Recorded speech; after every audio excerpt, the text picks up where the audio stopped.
At the outbreak of war in 1939, the population of Rocky Hill was a little more than 2,650.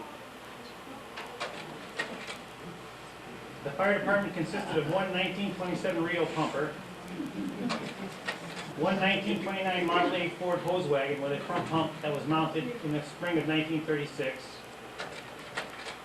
about 35 volunteer firemen, and one firehouse on Church Street.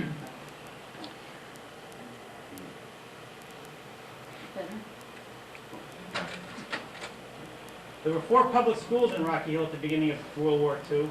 The center school, which stood between Church Street and what was then Main Street and is now Old Main Street.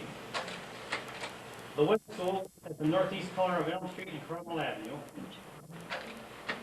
The South School, which would later become the Orne Moyer School on School Street in 1949.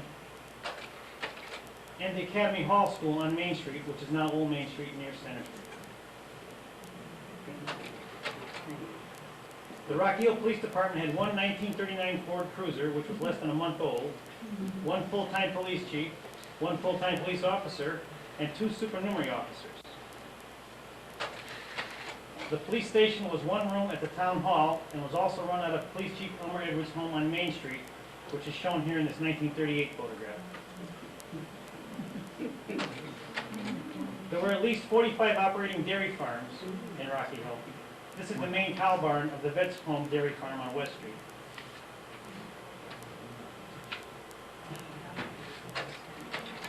The major buildings of the Veterans Home and Hospital on West Street were in the final phases of construction. Rock crushing operations in the quarry were beginning to slow down in 1939, but the MSI plant, which is shown here, was very busy. The trolley line had been gone for about 5 or 6 years, and the Silestine Highway was 9 years old. Wish it was that. In December of 1939, this is the view drivers got while traveling west on Elm Street between Gilbert Avenue and Cromwell Avenue. This photo was taken just west of where St. James Church stands now, and almost where the bridge to cross Route 91 on the east side begins.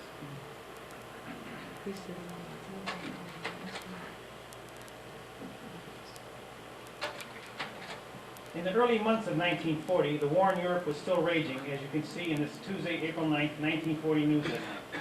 America, for the most part, had been able not to get directly involved in the conflict, so far. In the late 1930s and early 1940s, a country and western band from Rocky Hill named Jed Summers' Ramblin' Mountaineers performed throughout the state and New England.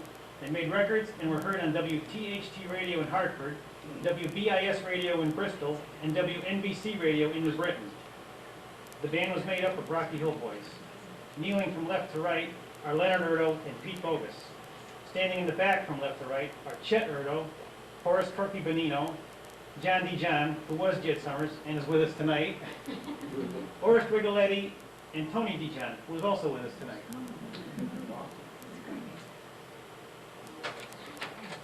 In May of 1940, the fire department took delivery of its new fire engine, a 1940 Maxim. It's shown here in this photo behind the Company 1 firehouse on Church Street, not long after it was delivered to the fire department.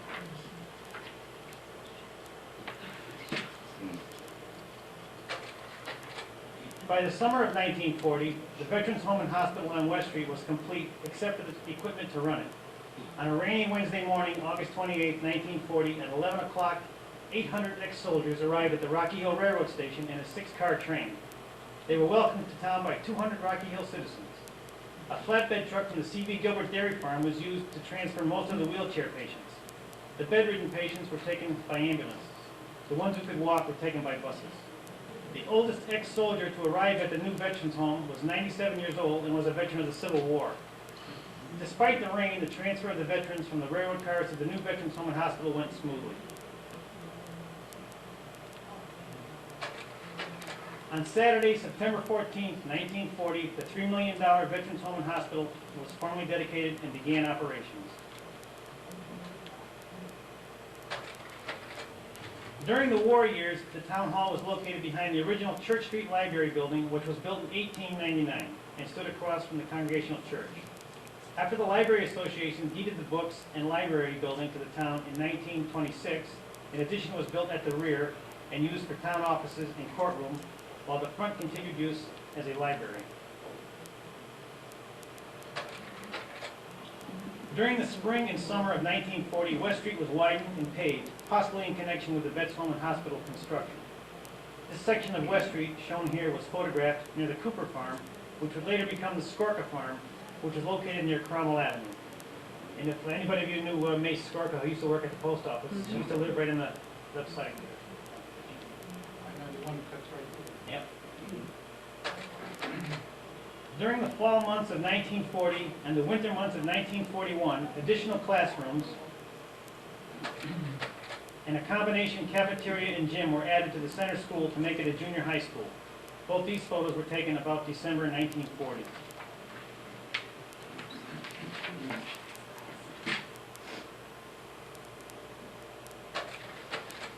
In October of 1940, the U.S. government conducted a draft lottery.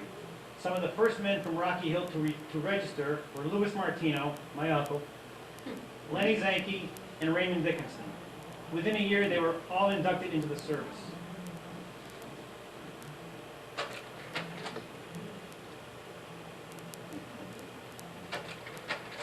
As 1940 turned into 1941, the fighting overseas continued with no let-up in sight.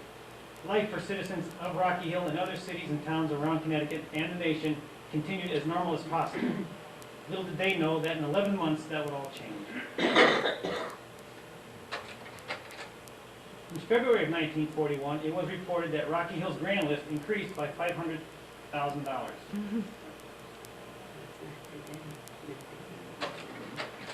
This is looking south on Main Street, just north of Garden Street, in June of 1941.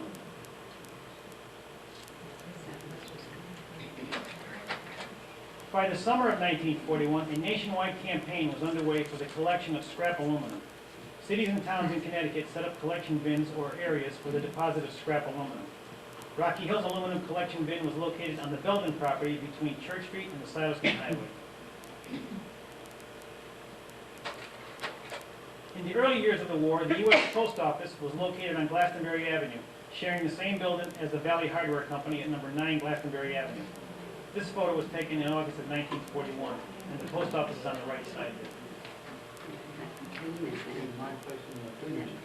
Is this which side of Glastonbury Avenue? Right On the right. Right next to Pioneer Lithographers, Oh, next? where Charter Road Cleaners is.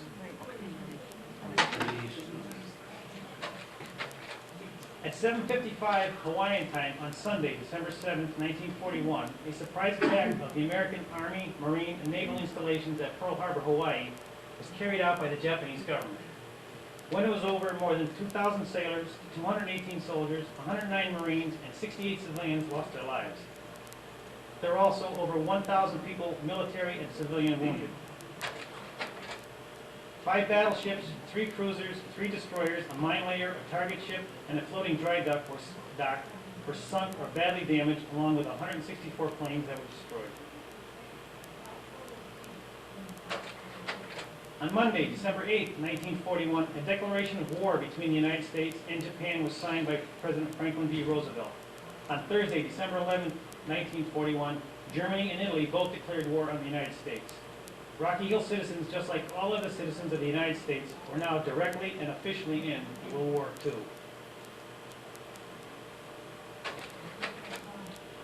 Months before the attack on Pearl Harbor, the United States had been gearing up for war as a precaution. Factories had been producing military equipment for England for the Lend-Lease program. After Pearl Harbor, production of guns, munitions, vehicles, and other military-related items, both large and small, was stepped up. During the summer of 1941, the U.S. Army Air Corps started the Aircraft Warning Service Corps, which was made up of civilian volunteers. The service was set up to watch airplanes flying over populated areas of the United States, just in case America was drawn into war. In Rocky Hill in the fall of 1941, the airplane spotters, as they were called, would practice outdoors going through the proper procedures after spotting an airplane. The head of Rocky Hill's Aircraft Warning Service was Forrest Hills. After the surprise attack on Pearl Harbor, the members of the Aircraft Warning Service were immediately put into service around the country. The steeple of the Congregational Church was to be used as a spotter's tower for the Rocky Hill observers. After deciding that the Congregational Church steeple was unsafe and not practical for such a use as a spotter's tower, the members of the Campillo Homes American Legion Post and their commander, Charles F. Gallagher, held a meeting on Friday, December 12, 1941, with Chief Aircraft Observer Horace Hills at their new Legion Hall, the former Academy Hall School, which they had just moved into in July of 1941. After the meeting, the Legionnaires and Mr. Hills decided to build a spotter's tower on the southern end of the Legion Hall roof. John Rust, a Rocky Hill carpenter, volunteered his services and work began immediately. By Saturday night, December 13, 1941, the Legion Hall spotter's tower was ready, complete with electricity, telephones, and spotting equipment for the observers. The spotter's tower, as you can see in this photo, had windows on all four sides and the roof. The V on the front of the tower was decorated with blue bulbs and lit up at night. This tower was declared as one of the finest in the state. They went up upstairs in the Legion Hall, and there was a stairway on the top. Now, Thea can tell you about that one.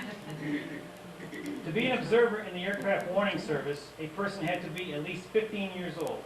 2 ID cards were handed out, one for the Army and one for the State Defense Council with their pictures on it. The tower was manned 24 hours a day. Women observers were on duty from 8 a.m. to 6 p.m., and men were on duty from 6 p.m. through the night. There were usually 2 people in the tower. Each shift was 2 hours long. After each shift, an observer would climb down to the second floor of the Legion Hall post for coffee and refreshments. By April of 1942, each observer was given a blue felt armband with the Aircraft Warning Service insignia on it after logging 50 hours of service. In May of 1942, the observers received a button and a silver service pin in the shape of the Aircraft Warning Service Corps insignia.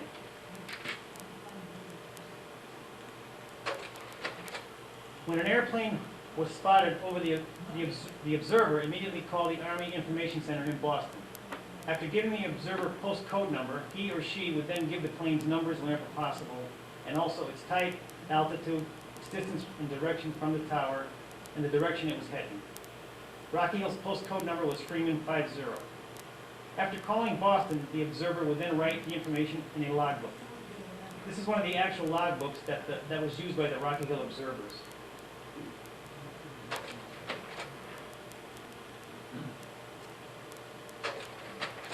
The beginning of 1942 showed no let-up in the war. War production in the United States was now in full swing. Factories, foundries, steel mills, and hundreds of other businesses were now producing all the materials needed for American servicemen and women to help fight and win this now global war. During the war years, the Connecticut Foundry Company on Meadow Road produced cast iron heads for cannon shells and all types of cast iron wheels for various military equipment. In January of 1942, the members of the Methodist Church celebrated the 41st anniversary of the dedication of its church building, which still stands today at the corner of Old Main Street and Church Street. To guard against possible enemy air attack at night on the continental United States, blackout tests were conducted in most cities and towns in America. During the test, every factory, house, and miscellaneous building had to shut off or block off light sources so as not to help enemy pilots find their targets in case we were attacked.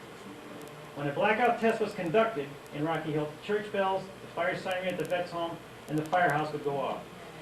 Rocky Hill's air raid wardens, led by Chief Warden Raymond Thiessen, would patrol the town looking for people who did not comply with the blackout test.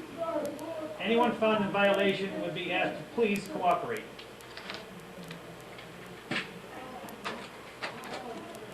One problem the town and the air raid wardens were having was that people in the west end of town could not hear the church bells or fire sirens, so therefore were never aware of a blackout test. To help try and get the warning out to the people in the west end, a large round disc was donated by the Connecticut Foundry Company and set up on the property of Earl King at the corner of New Britain Avenue and Cromwell Avenue.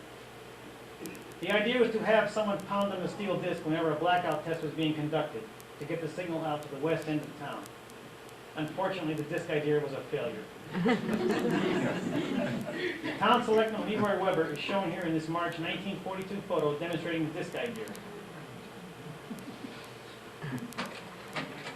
Unfortunately, crime did not stop during the war years, as this March 1942 news article shows. On January 4th, 1942, tire rationing began, followed in later months by just about everything you could think of. Rocky Hill's Ration Board was started in April of 1942. Scrap metal drives were held for the war effort. Kids from the Chapin Avenue area are shown here with scrap metal that was collected in their neighborhood and piled up in an open lot near number 36 Chapin Avenue. Small scrap piles like this one were picked up around town and brought to the center school holding area. This photo was taken about August 1942. And there is a rumor that that kid on the right side of the photo on the bicycle is Ralph Hicks. Of course, Ralph started the rumor, so I don't know.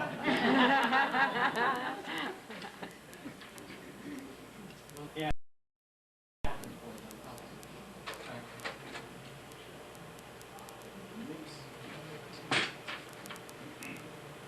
By the end of April 1942, plans were made to build a new spotter's tower on one of the high points of the quarry. With spring on its way, the leaves on the trees were obstructing the view of the observers in the Legion Post Tower. On Sunday morning, August 2nd, 1942, the people on Riverview Road and Main Street, which is now Old Main Street, were awakened early by the sound of a bulldozer and other construction equipment as construction of the road leading to the new spotter's tower on Quarry Hill began. A section of driveway between the homes of Mrs. Joseph Batchelder and Mr. Arthur Wormke that led up to the Felix Montano house, which sat at the southern end of the quarry, is where the new Spotter's Tower access road started and continued almost parallel with the Montano driveway. Trucks were donated for use by the local contractors, and crushed stone to base the road was donated by the New Haven Trap Rock Company, who owned the quarry at the time. During the summer months of 1942, the new Spotter's Tower was constructed. It was built completely by volunteers. Delays in getting some necessary material slowed the construction of the new tower considerably. With the exception of lights and telephones, the new Spotter's Tower was completed on Sunday, September 13, 1942. It had a 12-foot by 14-foot foundation with an 8-foot by 8-foot observation tower. It was located on a high ridge at the southern end of the quarry, just north and not far from the Montano house. By Friday, September 18, 1942, Chief Observer Horace Hills received word from the U.S. Army Air Ground Corps in Boston that the new tower had been accepted. Rocky Hill Spotter's Tower was one of 166 towers that were set up around the state. This photo of Rocky Hill's new Spotter's Tower was taken sometime in September of 1942. The Rocky Hill Division of the Aircraft Warning Service and others around the state had their operations suspended on Monday, October 4th, 1943 at 11:17 p.m., but were kept active in case they were needed again. Finally, after the 1944 Memorial Day Parade on Tuesday, May 30th, the Rocky Hill Division of the Aircraft Warning Service was officially disbanded after 2.5 years of service and 300 observers on its roster, including 12 teenagers. By the fall of 1942, construction began on the federal housing project in the Green Acres or Peppercorn section of Rocky Hill. In March of 1943, it was officially named the Drum Hill Park Housing Project. The area today consists of Birch Road, Walnut Road, and Willow Road, or as it is commonly known, the project.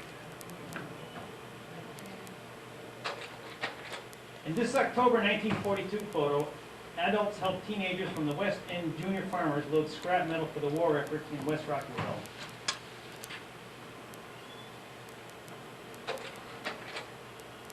In this photo, men and boys are posing with a dump truck from the C.B. Gilbert Dairy Farm full of scrap metal for the war effort at the center school holding area. This photo was also taken about October 1942.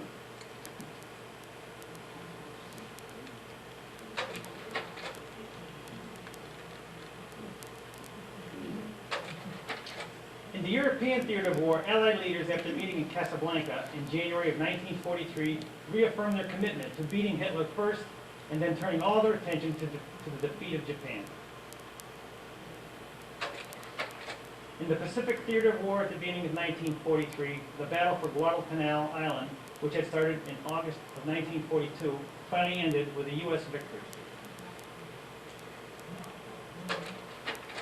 By January 1st, 1943, Rocky Hill had 145 residents in the service.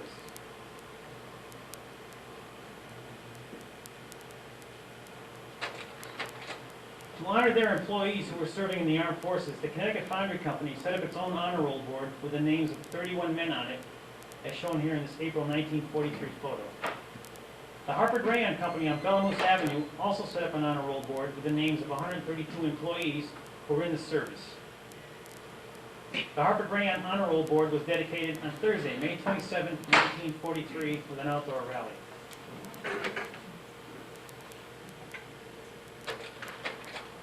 On Sunday, June 6, 1943, at 2:30 p.m., in the Center School Auditorium, Rocky Hill celebrated the 100th anniversary of its incorporation as a town.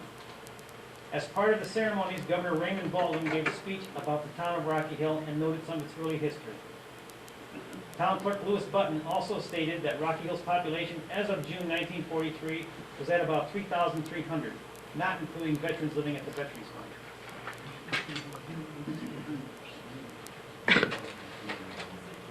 In August of 1943, the Rocky Hill Police Department got a new cruiser, a 1943 Ford Standard two-door. With a strict ban on selling new cars and trucks to the general public and a limited number of non-military vehicles being produced at U.S. factories, Rocky Hill was lucky to get a new cruiser. This photo of Rocky Hill's new cruiser was taken in the driveway of number 8 Sutton Road sometime in August or September of 1943. And I don't know how they did it, but they got a new cruiser. A little dinky town like Rocky Hill.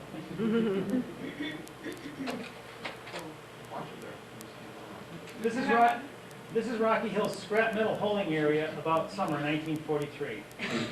During World War II, scrap metal drives in town. During the World War II scrap metal drives in town, the collectors would dump their loads of scrap at the Center School baseball field. It was held there until the scrap metal dealer could pick it up. Where was that, Mike? Center School at the baseball field. About where the library is now. Yeah, probably where the library parking lot is. Yeah.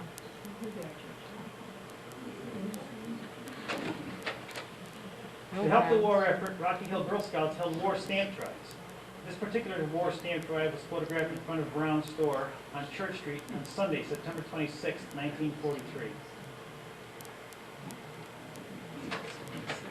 Rocky Hill Boy Scouts also helped the war effort by conducting paper drives, as shown here in this September 1943 photo at the Center School.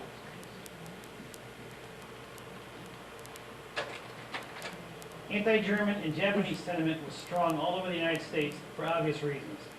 Rocky Hill was no different, as these photos of an Elmore Burial Vault Company truck parked at their shop on Chapin Avenue shows.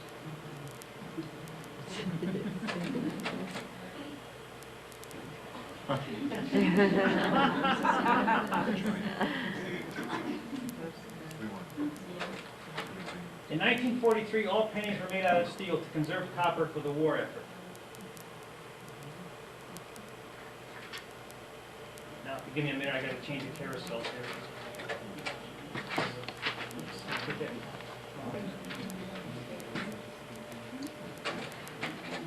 On February 17, 1944, the Japanese-held island of Eniwetok was invaded by the U.S. Marines after 3 days of bombardment by the U.S. Navy. But the biggest war news of 1944 was the Allied invasion of Europe on June 6, 1944, D-Day. In January of 1944, a movement was begun to raise funds to build an honor roll board with the names of Rocky Hill servicemen and women on it. During the late winter and early spring of 1944, the honor roll board was constructed and erected on a piece of property that was called the Four Corners Point, which was located on the Belden property near Church Street. Just from the sidewalk that goes across there now, Yeah. the Rocky Hill Fire Department is there. The new Rocky Hill Honor Roll Board was dedicated and unveiled after the 1944 Memorial Day Parade on Tuesday, May 30th, 1944. In late July of 1944, the town of Rocky Hill was saddened by the news of the death of Horace Benino. He died in June 1944 and became Rocky Hill's first war casualty. His death brought home the reality and the tragedy of war to the citizens of Rocky Hill. On Sunday, August 30th, 1944, the town of Rocky Hill was shocked by the unbelievable news of the death of Frank Benino, the brother of Horace Benino. Frank became a casualty of war in early August 1944. In a span of 6 weeks, World War II took the lives of two popular Rocky Hill brothers and left many men and women in Rocky Hill with the loss of two good friends. By the end of 1944, Rocky Hill would lose 4 more servicemen to World War II.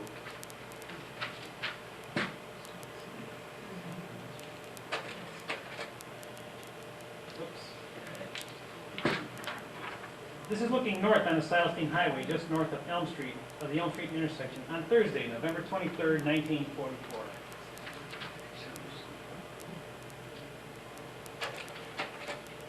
On Monday, December 15th, 1941, the Rocky Hill Post Office moved from its old location at number 9 Glastonbury Avenue to its new location in a new building that was added on to Meon's Market on Main Street, which is now Old Main Street, across from the Congregational Church.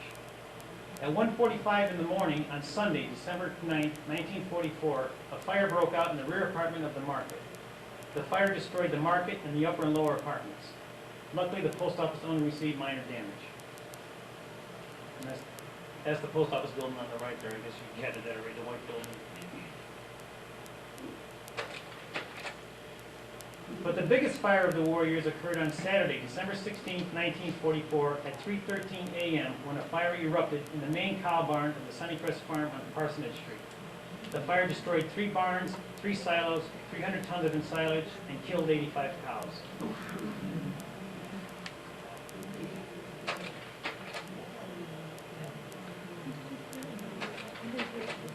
On February 19, 1945, the 3rd, 4th, and 5th U.S. Marine Divisions landed on the strategic island of Iwo Jima. On March 16, 1945, after 26 days of fighting and over 5,000 U.S. servicemen killed and over 17,000 wounded, the Marines secured Iwo Jima.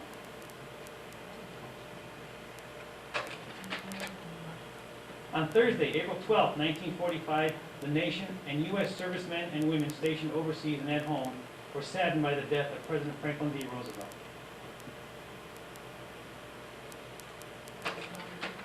On Friday, May 4, 1945, Germany surrendered, and on Monday, May 7th, signed the official surrender papers.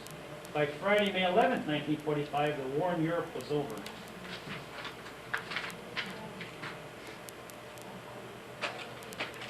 Memorial Day 1945 was celebrated on Wednesday, May 30th, with the traditional Rocky Hill Parade and then services in Center Cemetery honoring soldiers and veterans who died serving their country. For most Rocky Hill citizens, this Memorial Day had a special meaning because of the end of the war in Europe 3 weeks before. Those with family members and friends still in the service in Europe probably felt a great deal of relief knowing that their loved ones would most likely be home soon, safe and sound in Rocky Hill. This photo of Rocky Hill's 1945 Memorial Day Parade was taken at the Main Street and Dibbin Road intersection. On Friday, August 10, 1945, the Japanese government announced a willingness to surrender if the status of their emperor could remain the same. On Tuesday, August 14, 1945, President Harry S. Truman announced that Japan had surrendered unconditionally. On Wednesday, August 15, 1945, the Allies claimed VJ Day. The war in the Pacific was over. With the news of the Japanese surrender, Rocky Hill citizens celebrated in any way they could. Decorated cars drove through town with their horns blaring, sirens blew, and adults and children with tin cans tied to the back of their bicycles were riding all over town.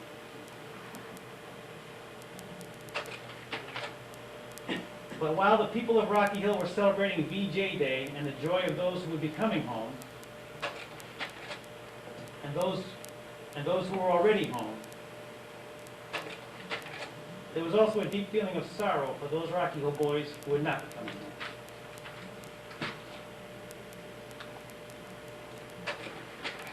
On Sunday, September 2nd, 1945, aboard the USS Missouri in Tokyo Bay, the government of Japan formally signed the Articles of Surrender.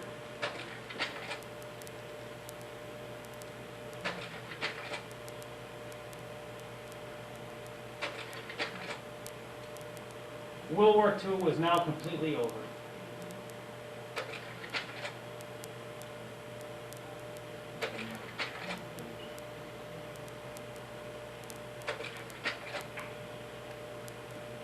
With the war now over, factories all over the United States and in Connecticut could go back to their normal routine and produce the products that they were manufacturing for civilian use before the war.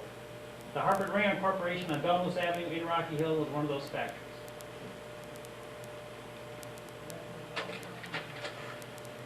On Friday, September 28, 1945, the Rocky Hill Ration Board, closed down its operation after 3 years and 5 months of helping Rocky Hill citizens get through the necessary rationing system so that American servicemen and women would have enough material and supplies to help win World War II.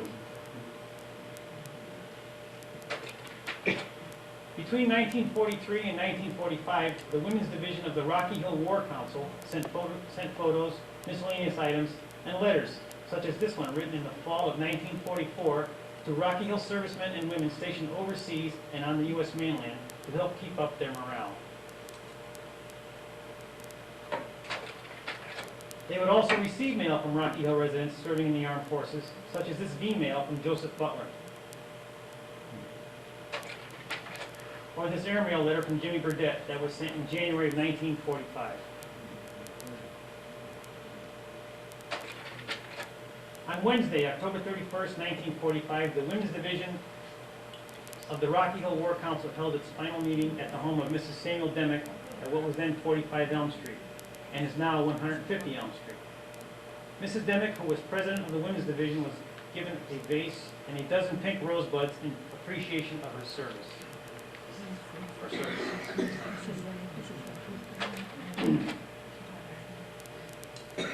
In all, Rocky Hill lost 7 men in World War II. They are all buried overseas. The first to die was Horace Corky Benino. He was wounded in combat on Friday, June 22nd, 1944, and died of his wounds on Sunday, June 24th, 1944. He was 22 years old and is buried in France. The second Rocky Hill casualty of war was Albert Goss. He was a U.S. Marine and died on the island of Inuitak on Tuesday, July 31st, 1944, and is buried there. He was 20 years old.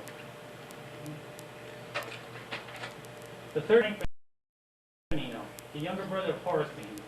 He died in France as a result of a motor vehicle accident on Monday, August 6, 1944. He was 20 years old and is buried in France. Rocky Hill's fourth war loss was Ellis Beck. He was killed in combat in France on Saturday, November 10, 1944.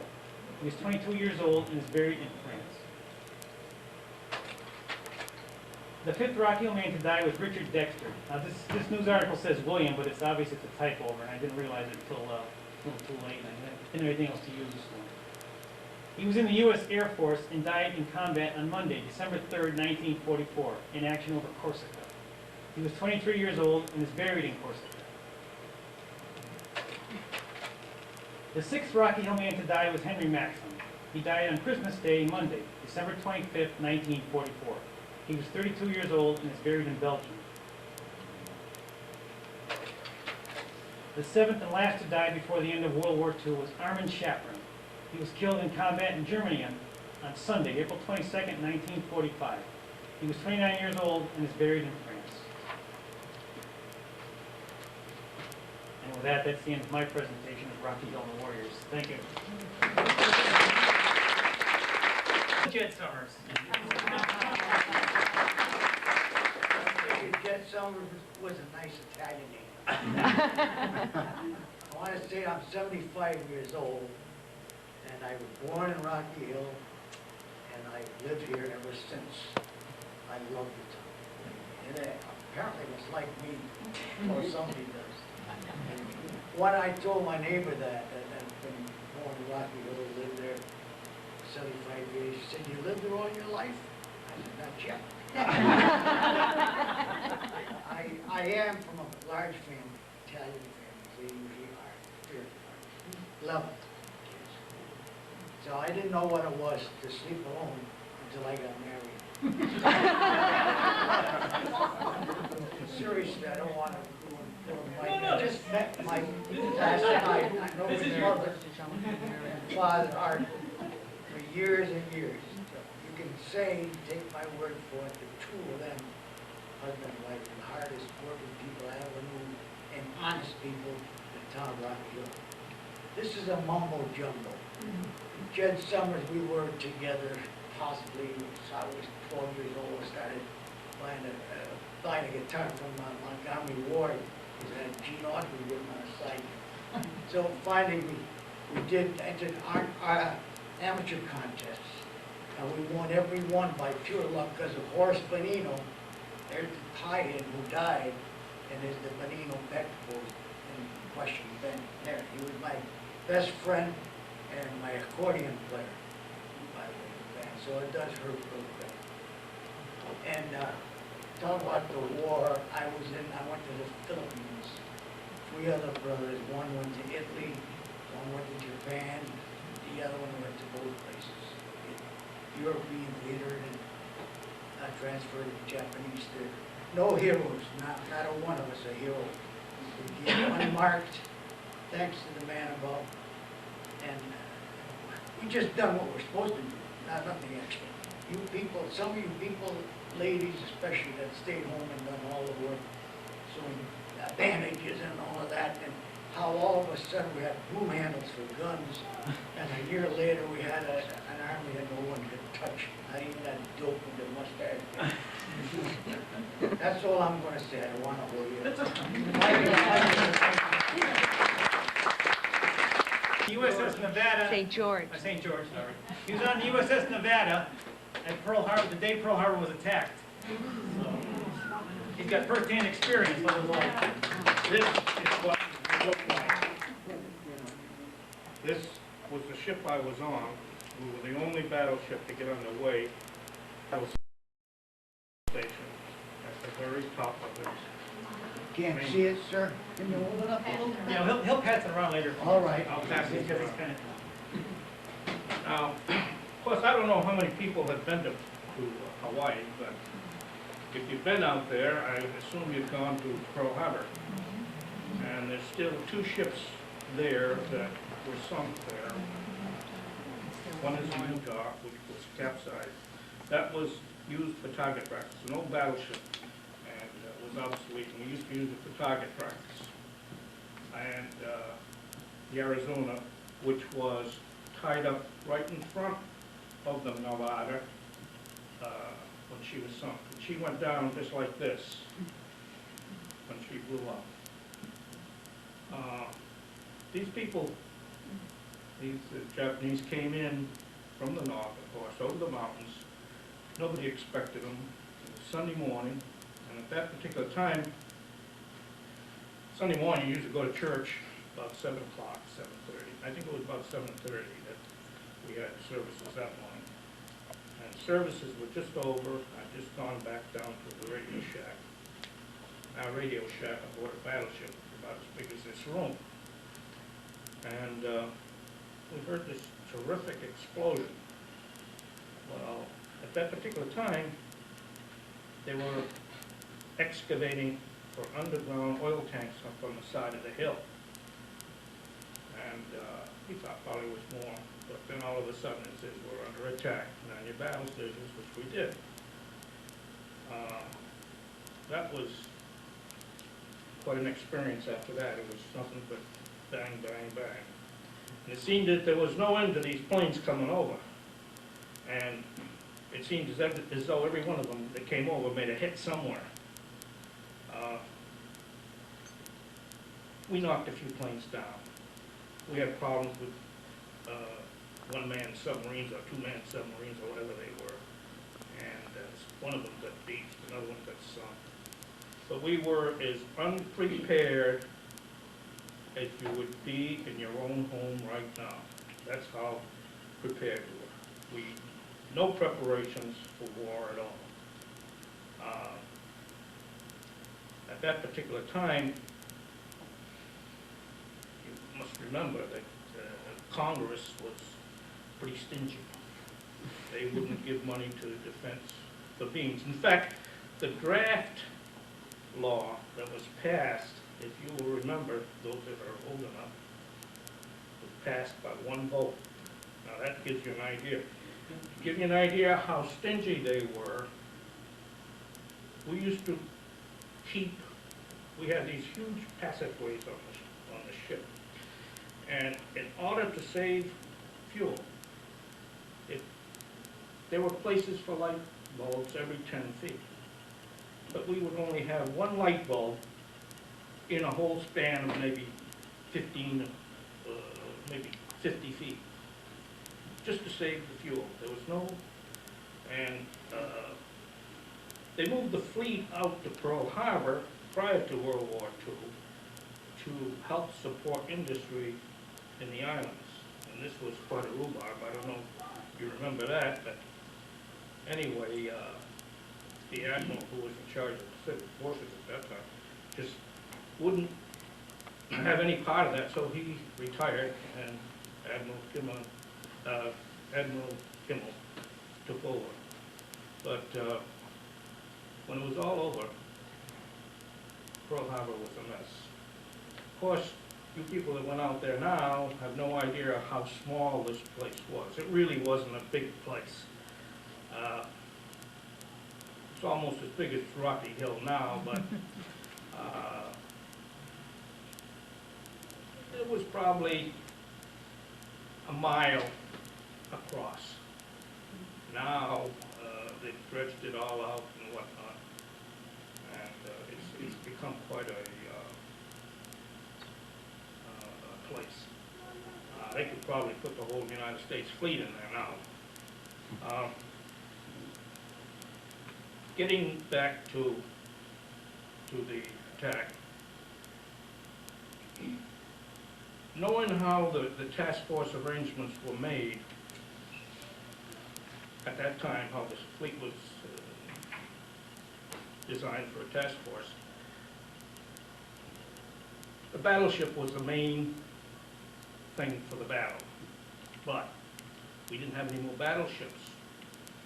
And in what way the Japanese probably did us a big favor, because there was a lot of good men on them ships. And had we gone to sea, they would have sunk every one of us. So the task force arrangement then was built around the carrier.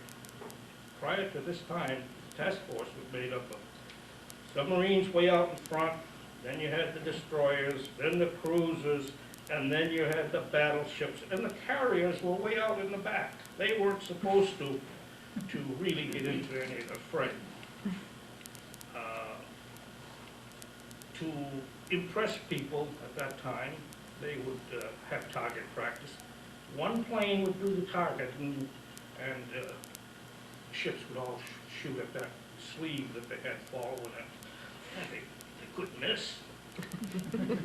But it was a lot different in wartime. You didn't have one target.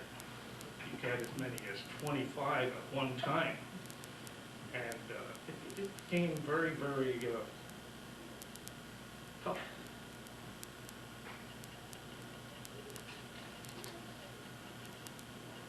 That ship, when I came off the foremast, there was a bomb went right by us, and it landed, oh, maybe 50 feet below in the captain's quarters, and there was a fire there. And the fire was put out, but being way up where we were, we didn't even feel the heat. When we come back, there was so many people, we had about 100 and maybe 125 killed on that attack aboard the Nevada. And blood was running down the waterways on the side of the ship, just like water. That's how rough it was. We, of course, the Nevada got underway, but as we were getting into the channel, we were sinking. We had holes in the side of us, I would say 50 feet long and 10 feet wide. And there was 3 of them, all on the same side. And they had people up on in Hickam Field who had gone out there early in the morning to watch an exercise that the Army was gonna put on. And fortunate for them, they saw the whole thing happen, and they took command of the operation. When they saw us getting underway and going out to sea, like they told us, all ships, Pearl Harbor, get underway, go to sea, they saw us in a sinking mood, and they says, don't enter the channel, because if we'd ever gone in the channel, we'd have blocked it and sunk. So they backed it up on the beach. Now, there is a place in the channel, just beyond, before you get into the channel, and they call it Nevada Point, and there's a plaque been put there. We walked off the ship on that one. Now, we didn't have any place to stay, well, so we had a big recreation center just off the base, and we went to the base and stayed there. Slept there and ate there, slept on concrete and on seats and you name it. And it was pretty rough after having nice comfortable quarters aboard ship. But after 3 days, the Lexington came in and there was a call for help. Anybody who wanted to volunteer on there, just go over there. And that's how I got on the Lexington. And it was my first experience with Navy aircraft. They needed radiomen for torpedo bombs. So I thought that was something. I volunteered.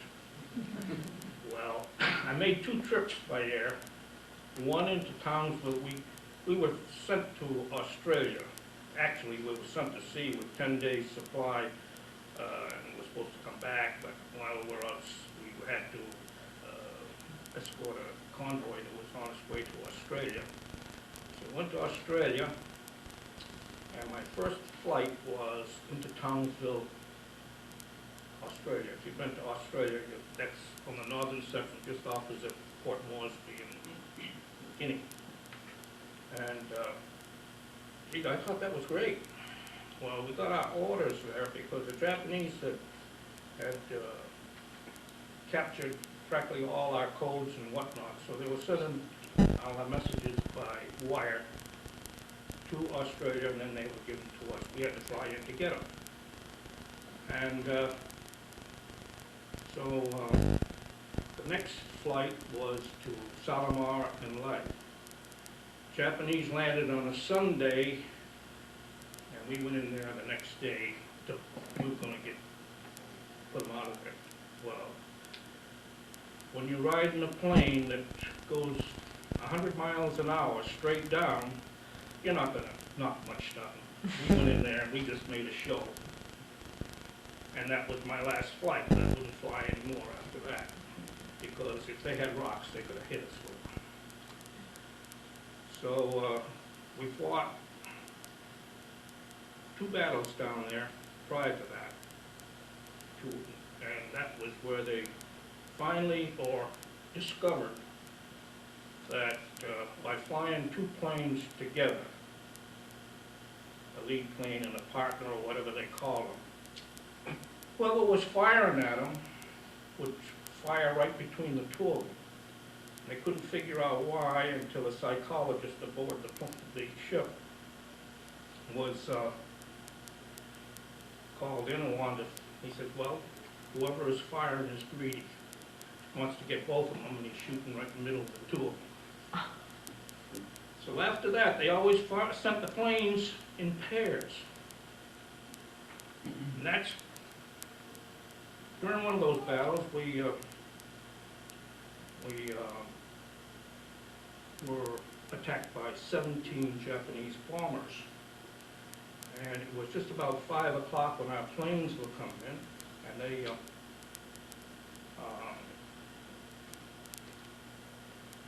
almost out of gas when these bombers came in. And we had a lieutenant by the name of Gill, who was in the control of the aircraft.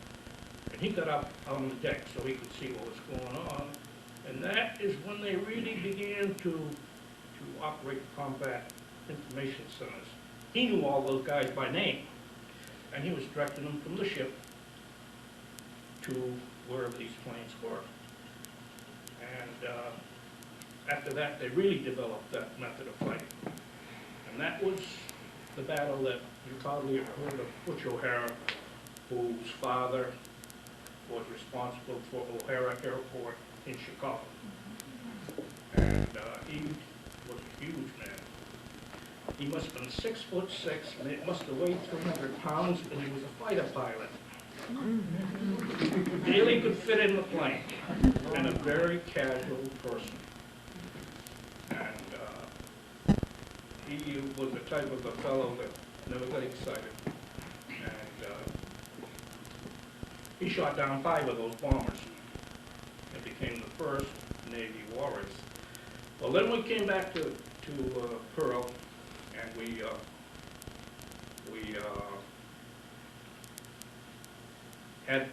had turrets. Imagine having turrets on an aircraft carrier. Great big 8-inch guns. And they took those off and they put more anti-aircraft guns for us. And they put on that ship fire nozzles. Now, you people that are firemen know what a fog nozzle is. We had never heard of a fog nozzle, which turned out to be one of the most effective pieces of equipment you could have for firefighting. So we they replaced all these nozzles. You could put on a full stream or you could put the fog on. That ship, without a doubt, had at least 1/8 of an inch of paint all around it. No matter where you went, it was dirty painted. And this has been going on for years. So, having been through the experience at Pearl where the paint got on fire, we kept telling people, we that went on there, the ship gets hit, it's going to burn. Nobody paid any attention to us. We went down to the South Pacific, and that's when we got into the Battle of Coral Sea. Now here's the carrier, Lexington. I'll pass this around. And we got into the Battle of Coral Sea. The Japs had sent an invasion force to Australia, and we intercepted them. And we sunk one of their carriers, and we damaged one of their other carriers, and it was enough to make them turn around and go back. We were with the Yorktown. Yorktown got hit, and we got hit. And the Lexington started to burn, and we couldn't put the fires out because we put the fires out on one side of the compartment, and it would be start burning on the other side by itself from the heat. And because we were where we were, they decided to sink it. But if we'd have known how to use those fog nozzles, we'd have never lost the ship. So, anyway, I was fortunate I got off of that. And it sent me back to the States to pick up a transport. And from there to Europe to make the North African invasion. And we were there from November 7th to the 11th. And when we took over North Africa, we unloaded everything we had, loaded all the wounded that were there on our ship and brought them back to Norfolk. Loaded up again with new soldiers and new supplies and new, you name it. And one thing that stuck out in my mind was they said, order whatever you need because you're not going to be able to get anything where you're going.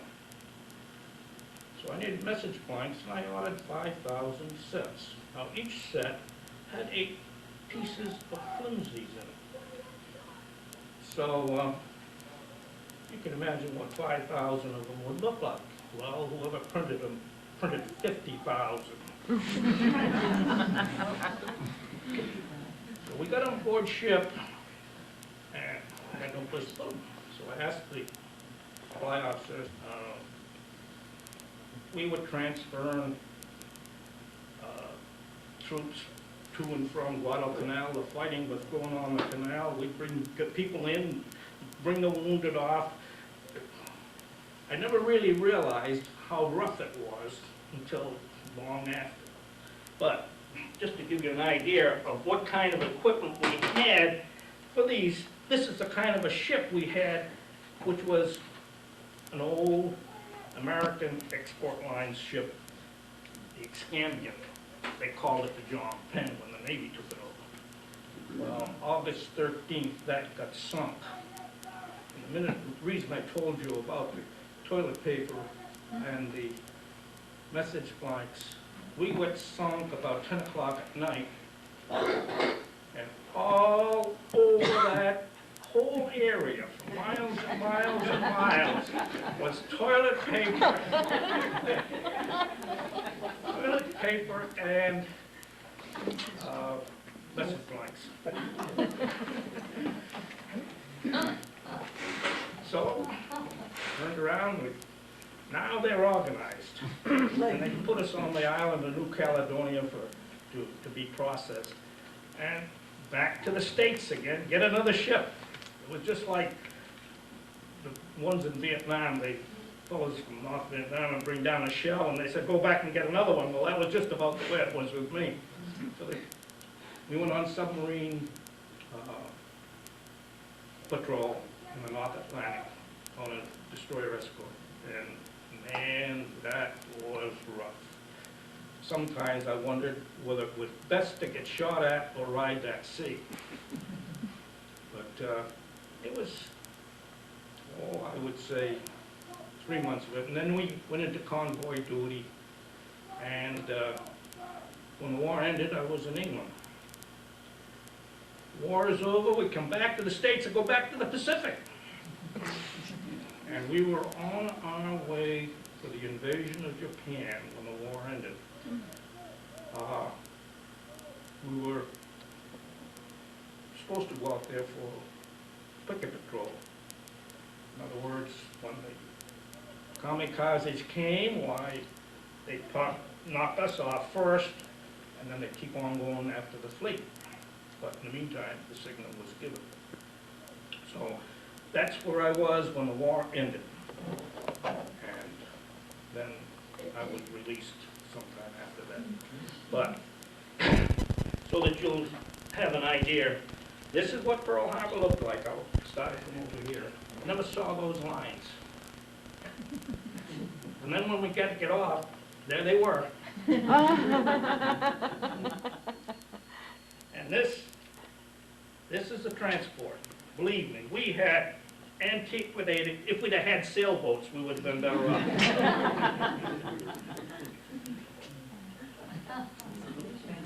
Thank you. Yes, well, I think that was and born in England and spent all of the 4 years in the London area. That's 16 years old when the war began. The school I was going to close and got evacuated out of the country. Businesses were closing, places were being sandbagged, and I had to go and get a job. So I was fortunate in getting a job in the Wandsworth Borough Council, and because I appeared to be right, was apprenticed to the borough engineer. Now, is this in London? This is London, and had the opportunity to learn engineering with the borough engineer, go to Fantasy Polytechnic, which was a few miles away, night school, and for 5 years worked and studied at the same time, which was pretty nice. What did I do as an engineer, practicing engineer, or practicing engineering?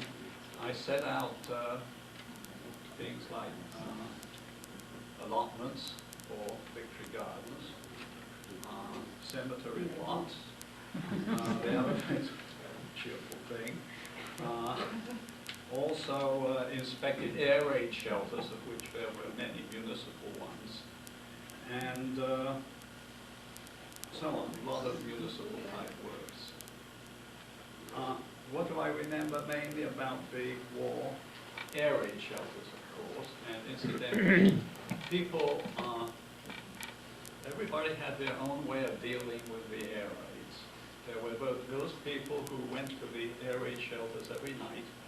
There were public air raid shelters. There were ones in the backyard called Anderson shelters. Some people never went to shelters. And everybody had their own routine, and somehow most of us survived. What did we see in London? We saw, of course, air raid shelters. Iron railings being torn down, beautiful iron railings, palaces, railings were torn down for scrap metal ammunition. We had blackouts, of course, all the time, and the warden would come around if you showed a little bit of light and very politely tell you better cover it up. And you know, rationing, of course, and carried a gas mask all the time because there was fear of gas attacks, which never occurred.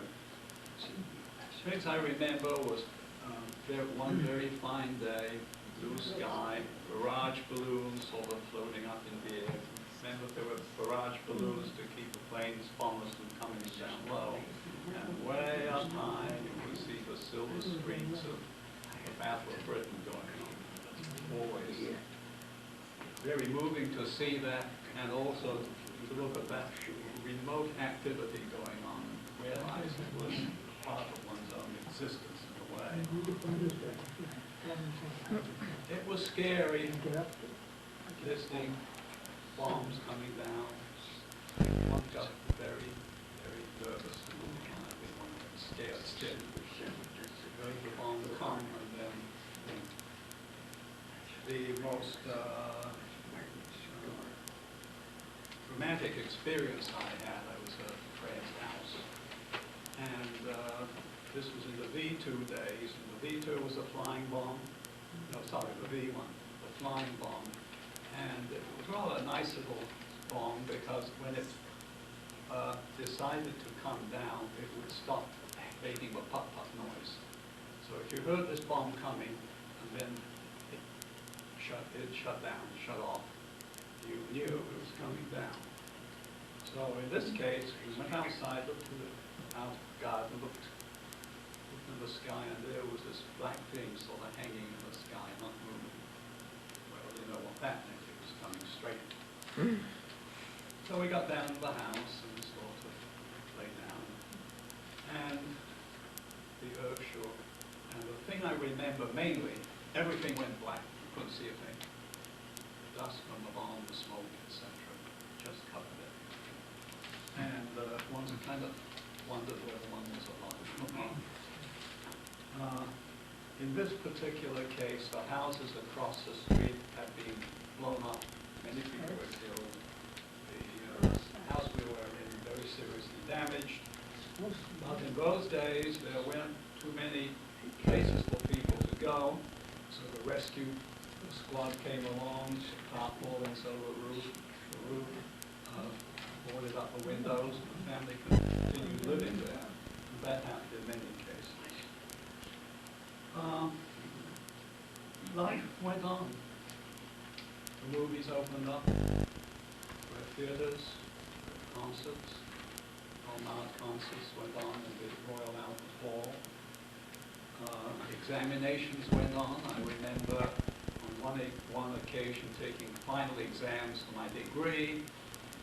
Lots of us in one big hall, and that was the first day after the first V2 had fallen. And it was sort of a little nerve-wracking realizing that all of a sudden one might be blown up. It's a case where you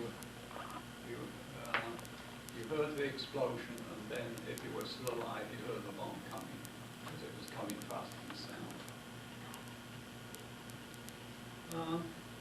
What else do I remember? What we ate at the cafeteria in the municipal building where I worked. Spam was being killed. Spam came from over here.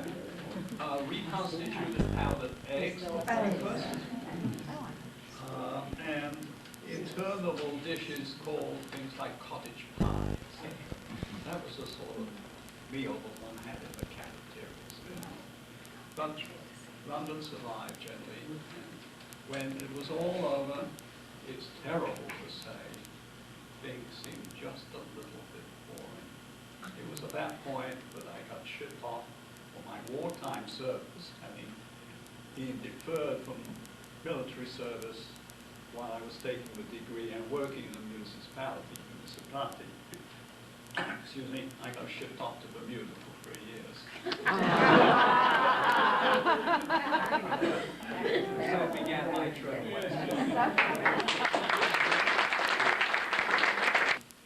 And he's a spitting image of his father, Charlie. Charlie, his dad was a contractor here in town and built a lot of homes in Rocky Hill, if you didn't know. As a matter of fact, the first home was on France Street, the old Schultz place. When you, Mr. St. George, were being bombed at Pearl Harbor, I was a youngster of 15 years old, 2 months old. And my dad was in the Navy. He was the chief boatswain mate. I was sort of brought up as a Navy brat. I thought the war was going to run out. I graduated high school June of 1943. I enlisted in the Navy August of 43. I tried to get in the V5 program. My mother would not sign the papers because I was only 17 years old. She said she preferred me to be on board a ship so I could swim away if anything happened. Then I did 9 weeks of boot camp at Great Lakes, Illinois. I was hoping for Newport, Rhode Island, but Newport, Rhode Island became a torpedo training station. They closed boot camp up. After completing 9 weeks of boot camp, I then was transferred down to Norfolk, Virginia. I grabbed the new USS Houston CL-81, which took the place of the CA-30, which was a heavy cruiser, which is, if you don't know, used to be President Roosevelt's pet. Anytime he went to sea on board the USS Houston. After she was lost at the Battle of the Java Sea with some Australian and Dutch ships, the people of Houston, being true Texans, they raised a lot of money, and we had the new USS Houston. I got out of the Pacific. First off, we cruised around in the Atlantic, and I can remember when we pulled into England, we were told we had to wear service ribbons. And we didn't wear service because we figured we referred to you as limeys at the time. We figured the English people had saw more battles than we did, and we were not going to wear any service ribbons. They were the ones that deserved service ribbons. Then coming back to the East Coast, we pulled into Boston, refitted, took on ammo, which we later found out 1/3 of our 5-inch projectiles, the fuses were faulty. That's another story. We then took off from Boston, went through the Panama Canal, stopped off in San Diego. Well, when we hit the Panama Canal, we picked up a lot of dog faces. And these are the grunts, like John DeJohn. And most of the boys came from Ohio, Indiana, and they were petrified of the ocean. As soon as they couldn't see land, they could no longer dig foxholes, and they felt helpless. Well, we then brought them out to Pearl, dropped them off, and I met my father, who was a minesweep sailor, chief boatswain mate, who I hadn't seen since June of '42 when he left home.